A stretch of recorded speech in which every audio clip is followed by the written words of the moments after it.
আমি ক্ষমতার জন্য আসিনি, আমি আমার মেয়ের ন্যায় বিচারের জন্য লড়ছি। রাজ্য বিধানসভার চার দেওয়ালের মধ্যে যখন এই কথাগুলো প্রতিধ্বনিত হচ্ছিল, তখন উপস্থিত প্রতিটি মানুষের চোখ ভিজে উঠেছিল। জি কর কাণ্ডের পর কেটে গেছে দীর্ঘ সময়, কিন্তু সুবিচারের লড়াই কি আজও শেষ হয়েছে? চলতি সপ্তাহের 23শে জুন পশ্চিমবঙ্গের বিধানসভায় দেখা গেল এক নজিরবিহীন ও অত্যন্ত আবেগঘন দৃশ্য। একদিকে এক মায়ের বুক ফাটা কান্না, অন্যদিকে মুখ্যমন্ত্রীর আসন থেকে আসা এক দৃঢ় প্রতিজ্ঞা। ঠিক কি ঘটেছিল সেদিন বিধানসভার ভেতরে? মুখ্যমন্ত্রী শুভেন্দু অধিকারী বা কি আশ্বাস দিলেন? ঘটনাটি 23শে জুনের। বিধানসভার সাধারণ অধিবেশন চলছিল।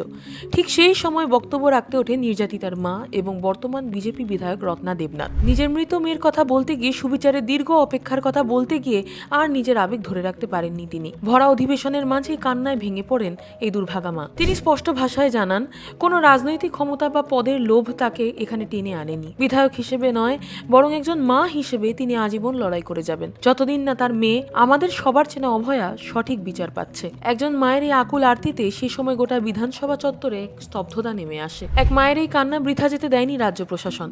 রত্না দেবনাথের এই আবেগঘন বক্তব্যের জবাবে তক্ষুনি বিধানসভায় উঠে দাঁড়ান মুখ্যমন্ত্রী শুভেন্দু অধিকারী। তিনি অত্যন্ত দৃঢ় এবং গম্ভীর কণ্ঠে আশ্বাস দিয়ে বলেন, অভয়ার বিচার নিশ্চিত করতেই বাংলার মানুষ ভোট দিয়েছেন, আমরা শেষ পর্যন্ত দেখেই তবে ছাড়ব।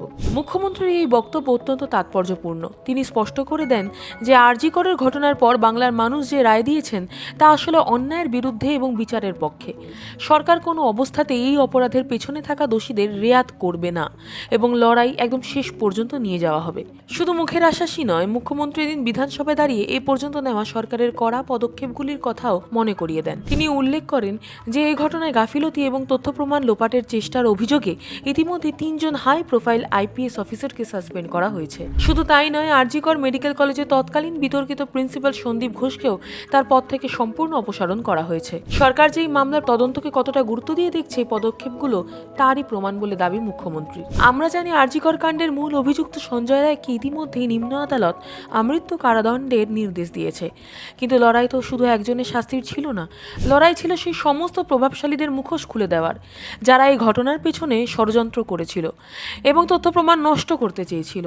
আর ঠিক সেই কারণেই কলকাতা হাইকোর্টের নির্দেশে বর্তমানে সিবিআইয়ের বিশেষ টিম এই ঘটনা তদন্ত করছে। বিধানসভায় যেভাবে ন্যায় বিচারের সুর ধ্বনিত হচ্ছে, তা কোটি কোটি সাধারণ মানুষের মনে আবারও আশার আলো জাগিয়েছে। বিধানসভায় নির্যাতিতার মায়ের এই কান্না এবং মুখ্যমন্ত্রীর এই কড়া আশ্বাসকে আপনারা কিভাবে দেখছেন? আপনার কি মনে হয় এবার সিবিআই তদন্তের মাধ্যমে অভয়াকাণ্ডের আসল সত্যিটা পুরোপুরি কি সামনে আসবে? আপনাদের গুরুত্বপূর্ণ মতামত অবশ্যই আমাদের কমেন্ট বক্সে জানান। ভিডিওটি ইনফরমেটিভ মনে হলে লাইক শেয়ার করতে ভুলবেন না। দেখতে থাকুন।